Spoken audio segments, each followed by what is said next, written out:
¿Qué tal, amigos de Tula Online? Sean bienvenidos a un espacio más en esta página a través de Facebook, Tula Online, y también en nuestro canal de YouTube, Siux Digital. Ayúdanos a compartir, déjanos tus comentarios. Vamos a tener una entrevista, una plática muy interesante acerca del entorno global que estamos viviendo, y vamos a tener a un invitado muy especial, Eduardo Ogando Muriño, a quien lo vamos a presentar en unos instantes más. Regresamos, esto es Tula Online.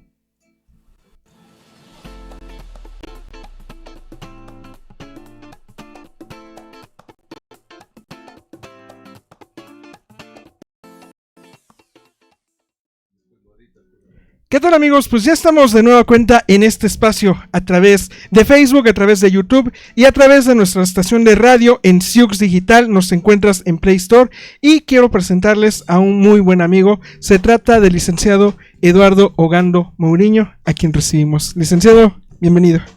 Gracias, Iván. Agradezco mucho que me hayas invitado aquí a tu casa, a tu programa.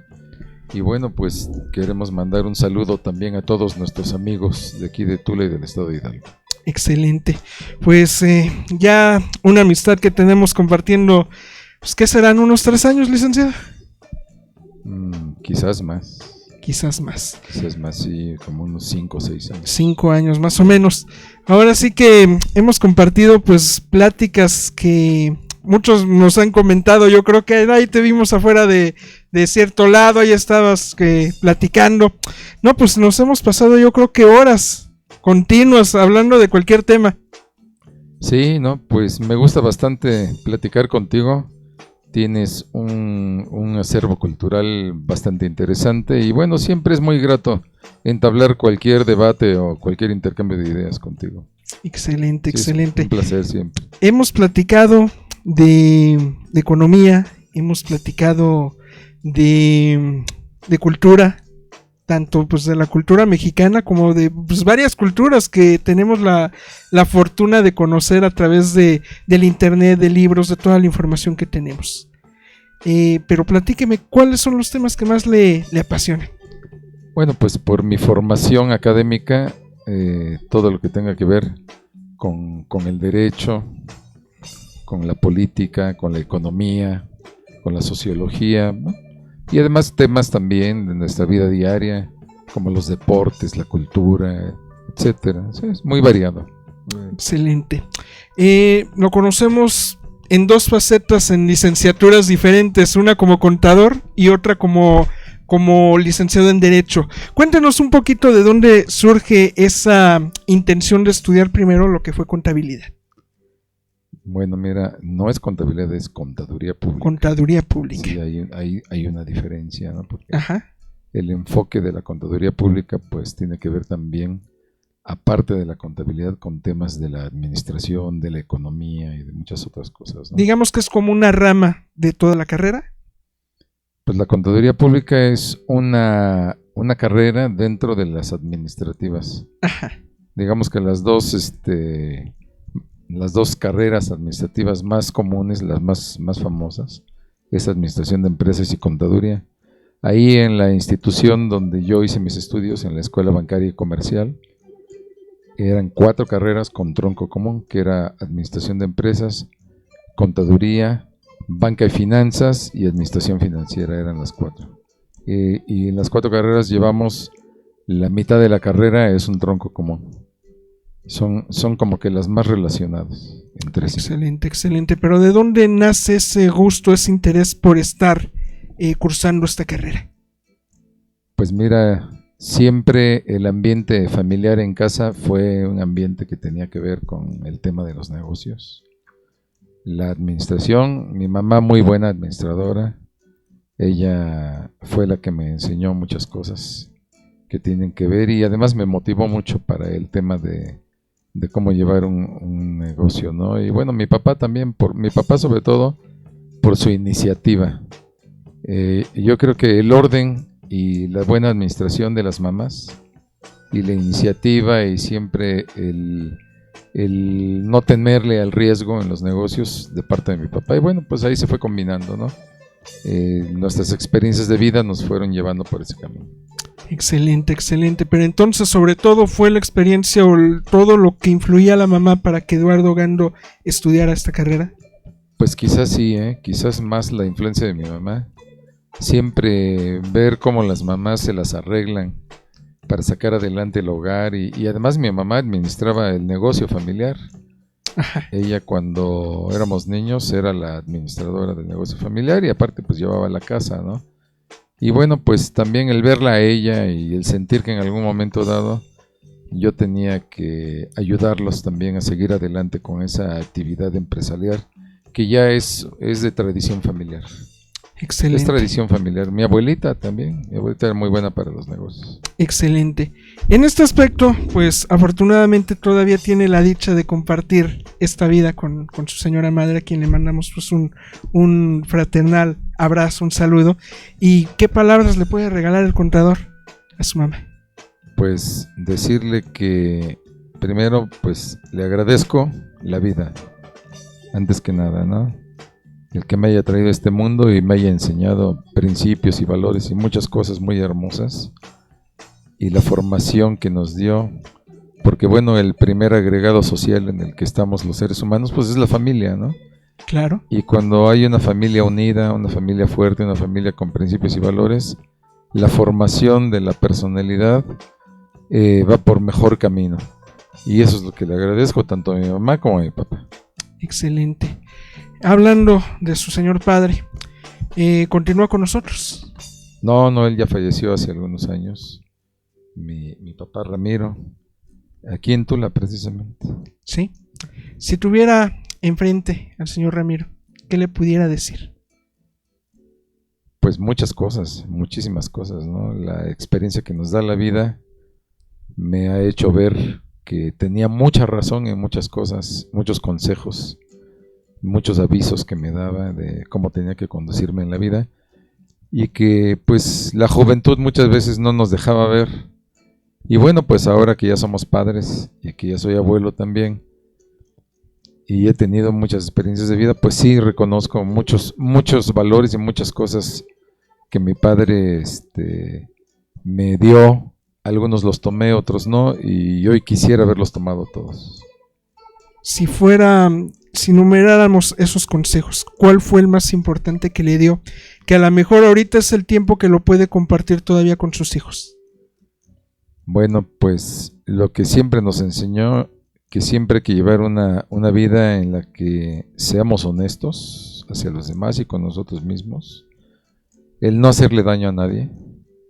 Siempre al contrario, tratar de ayudar a quien podamos.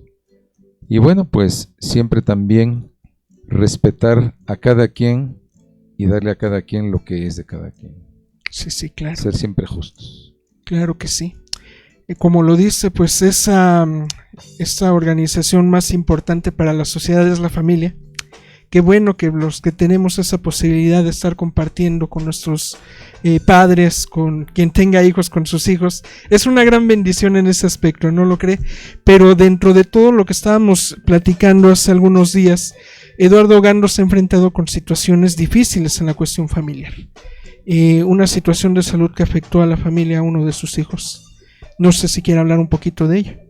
Preferiría no hablarlo porque, bueno, es mi hijo Lorenzo, pero bueno, él, pues ya que en paz descanse, ¿no? Fue un tema de salud, pero bueno, preferiría que pasáramos a otro. Claro que sí. Ahorita pues también tiene a otros dos hijos, a Teresa y a Sebastián. ¿Qué consejo les comparte ahora a ellos? Pues los mismos que mi padre me daba a mí. Y bueno, también situaciones que mi propia experiencia de vida me ha dado, ¿no? Pero es eso, básicamente respetar esos tres principios importantes. Va a escucharse como calcado de lo que era el concepto de justicia en el derecho romano, pero yo aparte lo veo como algo muy del sentido común, ¿no? El vivir honestamente, no hacer daño a nadie y darle a cada quien lo que le corresponde. Mientras sigas esas tres reglas o esos tres principios, vas a llevar una vida bien ordenada. Excelente, excelente. Pues es algo que estábamos platicando con uno de sus familiares hace poquito.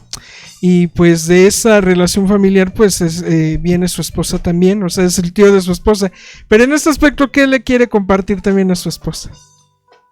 Bueno, pues ella ha sido una compañera de vida en las buenas y en las malas. Hemos pasado pues por todo, situaciones muy gratificantes en la vida, otras no tantas, pero bueno, nos hemos mantenido ahí luchando siempre hombro con hombro por todas las cuestiones que tienen que ver con nuestra vida familiar y nuestra vida laboral. También es una gran compañera de trabajo y bueno, pues agradecerle también el que me haya tenido paciencia y comprensión principalmente. Qué bueno. ¿Compañeros de vida por cuántos años? Pues sí, ya llevamos 34 años. 34 años. 34 años como compañeros de vida. ¿Sí? No, pues felicidades. Esperemos que pues sean todavía muchos más, que sigan compartiendo, que sigan pues apoyándose, porque muchos que los conocemos vemos el apoyo mutuo que se tiene. Pues sí, ahora es un tema que depende de nosotros mismos, ¿no? El tiempo que Dios nos dé vida, pues seguir viviendo de esa manera, compartiendo objetivos comunes, ¿no? Claro que sí. Y disfrutando esta familia tan bonita que tenemos. Excelente, qué bueno, se le nota pues ese orgullo que tiene de pertenecer a esta familia, que pues si nos ponemos a revisar su árbol genealógico, pues es una familia bastante numerosa, bastante grande. Y pues qué bueno, y pues nos desviamos un poquito de lo que es la carrera profesional de Eduardo Ogando. Años después, igual junto al apoyo de su familia, pues también decidió estudiar la carrera de Derecho.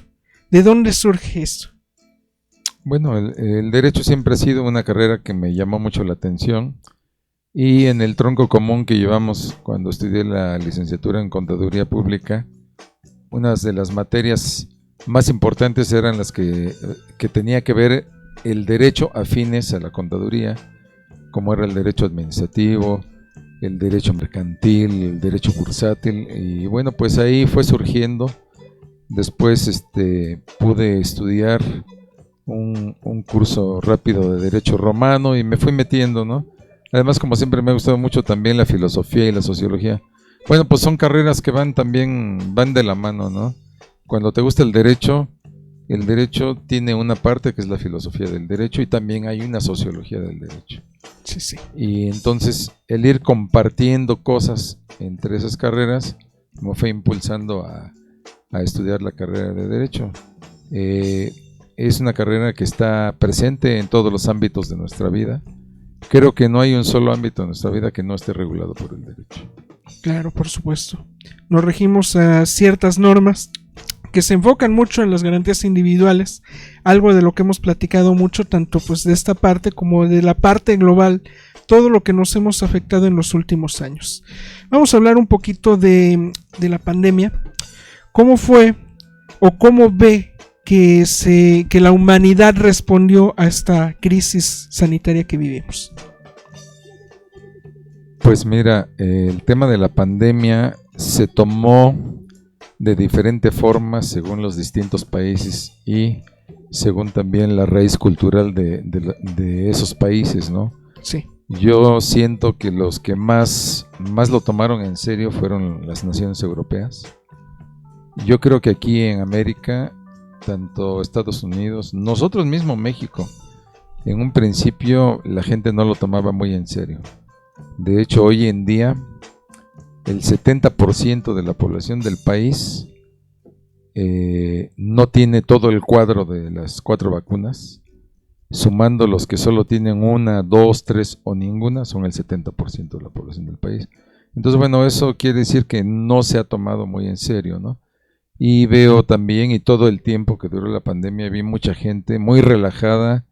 Hay quien no creía en el uso de las mascarillas, hay quien no le gustaba ponerse gel, hay quien no respetaba las medidas sanitarias, y hay quien inclusive decía que la pandemia era una invención, que era un tema del gobierno, y bueno, ideas de todo tipo, ¿no? Sí, sí, claro. Siento que aquí en México nos faltó mucho, por eso también la tasa de mortalidad fue alta, y eso que no confío en los números oficiales.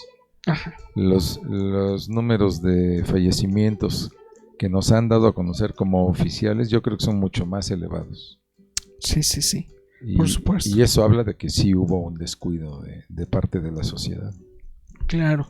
La verdad es que yo creo que todos tenemos algún familiar, o muchos propiamente enfermaron, pero desafortunadamente en nuestros núcleos familiares de amigos escuchamos de muertes indudablemente. ¿Fue descuido entonces de de las partes de la sociedad, o se le tiene que culpar exactamente a alguien? No, yo creo que hay responsabilidad, principalmente pues de nosotros los ciudadanos, ¿no? Porque el hecho que tú te cuides o no te cuides es una decisión personal. Creo que hay un poco de quizás alguna carga cultural que traemos por ahí, que no somos como que no creemos mucho en las cosas. Y bueno, también vi mucha apatía de parte del gobierno, de las autoridades sanitarias, los primeros meses o el primer año de la pandemia. Inclusive, pues hasta ver al presidente de la República burlándose de la pandemia y haciendo cosas así, chistes de la pandemia en los primeros meses. Después creo que ya desde que se enfermó, creo que lo tomó en serio, ¿no? Ajá. Pero antes de yo lo veía como que inclusive ni creía mucho en estas cosas, ¿verdad? Y bueno, a lo mejor eso también le transmitió parte a la gente, pero principal responsabilidad creo que somos nosotros mismos, ¿no? Sí. Nosotros decidimos si nos cuidamos o no nos cuidamos. Sí, realmente. Y ahorita que estamos ya entrando a una nueva temporada invernal, yo creo que vamos a tener que retomar ciertos cuidados que al final de cuentas tenemos que buscar cómo salir adelante, porque este tema de la pandemia de una u otra manera causó una recesión. Sí. ¿Cuáles son, bueno, aparte o en general, quisiera que me explicara un poquito más cuáles son esos efectos económicos que hemos vivido a partir de lo que causó la pandemia? Bueno, en la mayoría de los países que son proveedores de materias primas, y en los países que también son maquiladores, como es el caso de China, que es un gran país maquilador, se fueron creando cuellos de botella, y las materias primas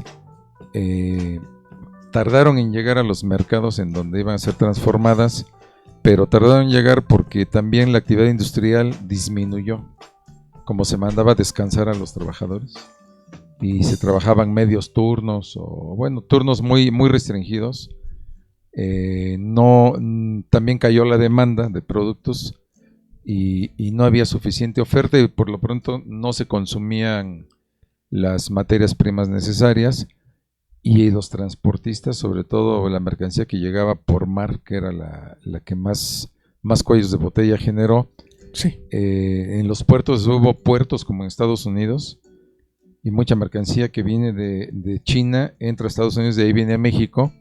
No había ya casi personal trabajando en las zonas portuarias, y se fueron creando cuellos de botella y empezaron a escasear las materias primas. Cuando quiso responder la demanda, cuando la oferta quiso satisfacer esa demanda que después iba creciendo, no se pudo, porque esos cuellos de botella no dejaban que llegaran los productos a tiempo, y además se encareció el transporte, tanto aéreo como marítimo.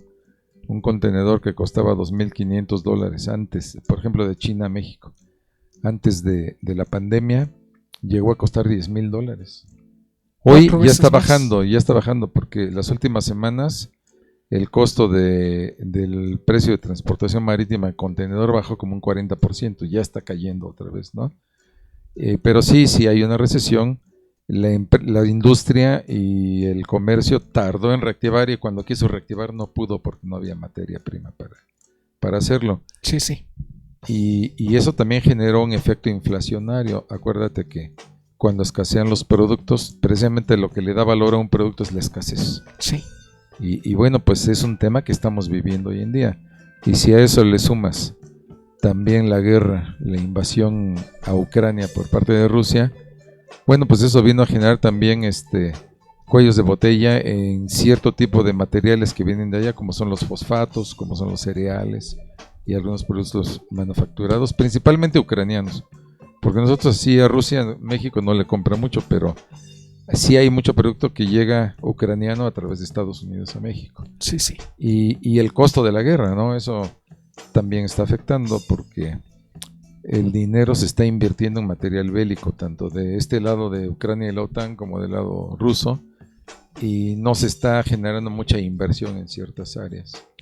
Y bueno, pues eso es lo que hasta ahora, nos está pegando, ¿no? Es una acumulación de todos los problemas derivados de la pandemia, más todo lo que tiene que ver con esta guerra. Sí, o sea que esta crisis que estamos viviendo, pues es una acumulación de cuántas crisis. La primera, la sanitaria. Sí. Después, la crisis de materias primas. Sí. Crisis de transporte. Sí. La situación bélica. Sí. Vamos 4 hasta ahí. Sí. ¿Qué otras se está considerando? Y bueno, también ahora se va a generar una desaceleración económica. Los bancos centrales tienen que subir las tasas de interés para... Bueno, hay varias políticas. Una de ellas es la política monetaria, ¿no?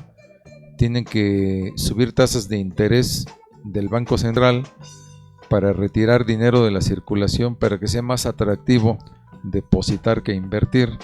Y la otra es también utilizar políticas fiscales. La presión fiscal, por ejemplo, es un buen aliado para retirar dinero de la circulación.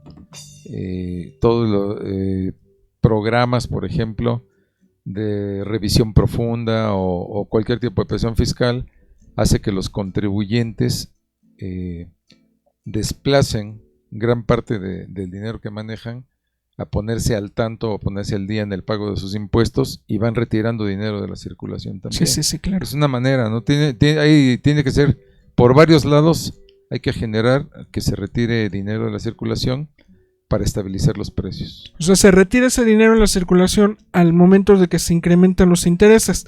Pero ya traduciendo pues a las demás personas que desconocemos mucho este tipo de tecnicismos, ¿qué es lo que significa el subir estos intereses para el público en general? Bueno, las políticas de expansión y crecimiento económico, sobre todo cuando son políticas de expansión artificial, se dan cuando los gobiernos bajan las tasas de interés y los bancos ofrecen créditos y financiamientos para las empresas. Esa es una manera de hacer crecer la economía de manera artificial. La manera más adecuada de que la economía crezca y que haya inversiones es el ahorro. Es que la población ahorre para que los bancos tengan dinero para prestarle, pero que sea un dinero que no provenga del Banco Central, que sea un crecimiento natural de la economía. Cuando el Banco Central le inyecta dinero a la economía, genera una expansión artificial. Y esa expansión artificial es la que ahora tenemos que frenar hasta llegar a un punto en que la expansión económica sea natural. Pero eso nos va a costar porque viene una desaceleración y una recesión derivada de esa desaceleración. Claro. Y después hay que retomar el paso, pero creciendo de manera natural. Ok. Ahorita en este momento, desde esa visión como contador público, ¿qué es lo que podemos hacer para irnos preparando a otro ambiente económico pues bastante complejo, que es el que aparenta que vamos a enfrentar? Bueno, por lo que se alcanza a ver en la política que está siguiendo el Banco de México y el Banco Central Norteamericano, que es el Fondo para la Reserva de los Estados Unidos, la tendencia, cuando menos los próximos 2 años, la tendencia es subir las tasas de interés para frenar el crecimiento artificial y forzar a una desaceleración. En economía se dice que el mercado está sobrecalentado cuando hay exceso de dinero circulando y cuando empiezan a subir los precios. Entonces lo que hay que hacer es enfriar la economía. Y bueno, pues lo han declarado autoridades bancarias mexicanas y norteamericanas, que la tendencia que se ve en el horizonte mediato, no inmediato, mediato a 2 años, es un incremento en las tasas de interés para seguir desacelerando la economía. Eso va a generar pues reducción de los mercados y va a generar también que se empiecen a las empresas a dejar de producir y a contraer la demanda, y bueno, pues va a generar también temas de desempleo. e inseguridad derivada de ese desempleo. Entonces, sí tenemos que ser muy prudentes.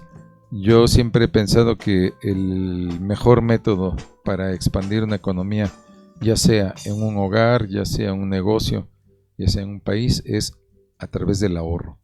El ahorro genera capitales para poder invertir. El pedir créditos, si la situación no es muy favorable, genera un crecimiento artificial, pero después se pagan las consecuencias muy caras. Entonces, ser ahorradores y bueno, pues reducir gastos, ¿no? Y ahorrar para tener un capital futuro con que reemprender actividades económicas. Ok. Vamos a delimitar entonces ahorrar de qué forma, porque hay muchos que pues guardan el dinero abajo del colchón, en una alcancía o en el banco. Ahorita, ahorrar en cualquiera de estas condiciones, o cuál es la que se sugiere, solamente banco. Bueno, lo primero, no hacer gastos innecesarios. Ajá. ¿Sí? Ser muy prudentes, equilibrar el presupuesto familiar. Yo siempre he sido también partidario de presupuesto equilibrado, ya sea para un negocio, para una familia o para una nación. No me gustan las políticas con déficit fiscal, ¿verdad? Porque el déficit de alguna manera hay que cubrirlo con préstamos. Entonces, ser austeros, no gastar en lo que no es necesario. Y bueno, pues donde ahorres es lo de menos, ¿no? Siempre y cuando que sean lugares seguros. La mejor inversión siempre ha sido los bienes inmuebles o un negocio, ¿no? Tener un negocio propio. Pero bueno, quienes tienen grandes capitales, pues ellos ya buscarán la forma, ¿no? Fondos de inversión, inversiones a largo plazo, etcétera. Depende también del monto del ahorro, ¿no? Sí, sí, claro. Pero lo importante es que haya una propensión al ahorro, ¿no? Que la gente se acostumbre y haga del ahorro un hábito, porque el ahorro es la base del crecimiento económico en todos los ámbitos de la vida. Sí, por supuesto, no hay duda de eso. Y si se puede, ese ahorro invertirlo, como dicen, un bien inmueble, en algo que nos pueda dar algún rendimiento más grande que la misma recesión, pues estaría mejor, ¿no? Sí, bueno, tratar de no invertir en inversiones de especulación o de riesgo, ¿no? O sea, si no eres un especialista en temas que tienen que ver con la bolsa de valores y esas cosas, pues buscar evitar el riesgo, ¿no? O el riesgo normal que es de un negocio nada más. Sí, sí, por supuesto. Pero evitar el riesgo financiero principalmente. Claro, claro que sí. Pues de acuerdo a todo lo que he investigado, todo lo que lee constantemente, ¿cómo pinta o cómo cree que pinta el 2023? Pues como te dije, se ve en el horizonte de 2023 inflación, más aumento en las tasas de interés, reducción de circulante, desempleo creciente. El gobierno mexicano ha estado haciendo todo lo que ha podido, por ejemplo, para no aumentar el precio de la gasolina y que el precio llegase al promedio de los precios internacionales. Pues el gobierno ha subsidiado el IEPS, el impuesto especial sobre productos y servicios de la gasolina. Eso le ha costado al gobierno federal, o le va a costar este año, dejar de recaudar 390,000 millones de pesos.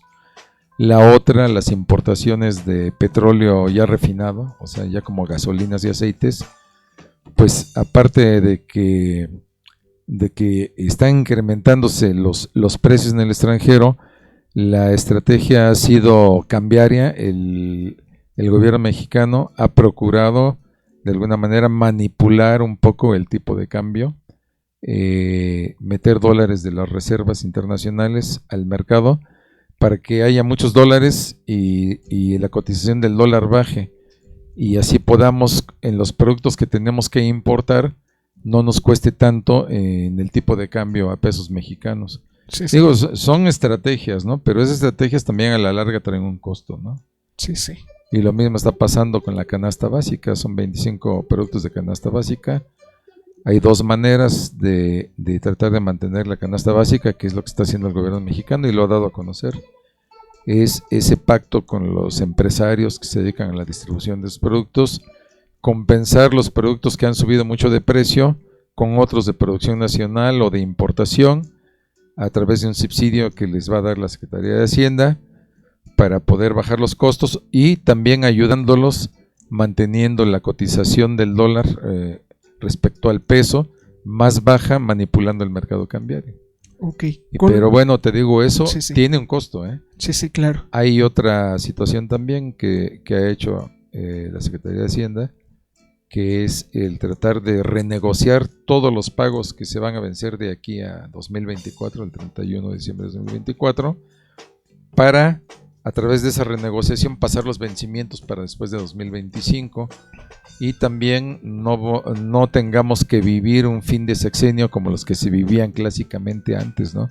De esos sexenios que había devaluaciones y había un montón de problemas financieros, fuga de capitales y todo eso. Entonces, bueno, el gobierno también de alguna manera está tratando de ver eso. Sí ha sido de verdad difícil, pero parece que ahí la están llevando. Lógicamente hay ventajas, hay desventajas, pero poniendo en equilibrio esa balanza, ¿en qué aspecto considera que el gobierno ha actuado? ¿A favor? Bueno, el déficit que hay en el déficit presupuestal mexicano, por ejemplo, en este año está presupuestado que ingresen 7.5 billones de pesos por vía de recaudación y otros medios para cubrir el presupuesto de egresos, que es de 8.5. Hay un déficit de 1 billón de pesos, más de 1 billón de pesos. Pero es un déficit que tiene que ver con una cuestión estructural. La economía mexicana por muchas décadas se ha manejado con déficits estructurales. Esos déficits se han ido cubriendo con deuda pública, y esa deuda pública es una deuda que no remite desde hace décadas. Lo que sí, el esfuerzo de los últimos gobiernos, por ejemplo, el actual gobierno, es que no rebase la deuda, el monto de la deuda no rebase el 48% del PIB. Esa es una manera que ellos llaman de anclar la deuda a un porcentaje del PIB y que no se mueva de ahí. Entonces, aunque han contraído deuda, la han contraído con cierta responsabilidad para no rebasar ese 48%. Claro. En el sexenio pasado ellos mantuvieron una deuda promedio del 52% respecto al Producto Interno Bruto del país. Y en estos 4 años la han logrado bajar al 48%, que era el promedio que traían los presidentes anteriores a Enrique Peña Nieto. Los anteriores de ahí para atrás nunca había rebasado el 48%. Pues yo creo que nos estamos enfrentando a una situación que nadie esperaba, ni gobierno, ni sociedad. Todo lo que hemos vivido en los últimos, pues desde que empezó la pandemia, a finales de 2019, cuando llegó aquí a México, inicios del 2020, nunca pensamos vivir un panorama al que estamos viviendo actualmente, porque a todos nos cambió la vida de una u otra manera. Sí, cierto. Podemos hablar de una etapa socioeconómica prepandemia, podemos hablar de una fase intermedia que es la pandemia y ahora la pospandemia, ¿no? Sí. Y en la pospandemia pues estamos pagando las consecuencias de los errores que cometimos antes y los errores que se vieron más evidenciados durante la pandemia. Sí. Y ahora, bueno, situaciones, externalidades negativas como es la guerra, ¿no? Esa guerra que no estaba prevista, con todas sus consecuencias económicas, políticas, internacionales, etcétera. Bueno, pues es un agravante a la situación que ya veníamos trayendo. Era crisis sobre crisis. Sí. Y hoy en día, pues con este aumento de las tasas de interés, la desaceleración económica, se inicia monetariamente, podemos hablar de un nuevo ciclo económico en materia monetaria. Sí, por supuesto. Esto da comienzo a un nuevo ciclo, ¿no? Y pues una nueva etapa para la humanidad de una u otra manera. Al final de cuentas, estamos enfrentando esos cambios y pues yo creo que no va a ser la última vez que está por acá, primeramente Dios. Te agradezco, sí. Ojalá que sean pues varias, porque hay muchos temas que tenemos tela de dónde cortar y de verdad el siempre compartir esa plática pues es muy nutritiva, de conocer las perspectivas que tenemos, no nada más aquí en México, sino todo lo que estamos viviendo alrededor del mundo, y de verdad le agradezco el tiempo para compartir estos temas y también la amistad. No, al contrario, te agradezco a ti. Ya sabes que tienes en la persona de Eduardo Gando un amigo, y bueno, pues quiero aprovechar para mandar un saludo a todos nuestros amigos aquí de Tula, de todo el estado de Hidalgo y de todos los lugares en donde se ve este programa. Excelente, pues de verdad, gracias, aquí tiene su casa. Y pues próximamente nos vamos a poner de acuerdo para pues echarnos también un cafecito, porque pues también vale la pena el estar platicando acompañado de una buena taza de café, ¿no? Sí, sí, cómo no, ya sabes que sí. Excelente, pues vamos a seguir en contacto y de verdad le agradezco. Gracias a ti, Iván. Saludo a todos. Muy bien, amigos, pues hemos terminado el programa de esta oportunidad. De verdad, es bueno pasar tiempo con amistades, pasar el tiempo con nuestra familia y seguir aprendiendo en cada instante de todos los temas, porque no sabemos en qué momento vamos a tener que ocupar cierto conocimiento. Así que si tenemos la posibilidad de leer un libro, de platicar algo sobre temas que nos puedan compartir algún consejo, hay que aprovecharlo tanto de nuestra familia, de nuestros amigos y de todos los seres queridos que tenemos a nuestro alrededor. Amigos, de verdad, gracias por estar con nosotros. Mi nombre, Iván Vicente, y te agradecemos el que estés con nosotros en Tula Online y en Siux Digital. Recuerda que la vida solo es una. Cuídate mucho.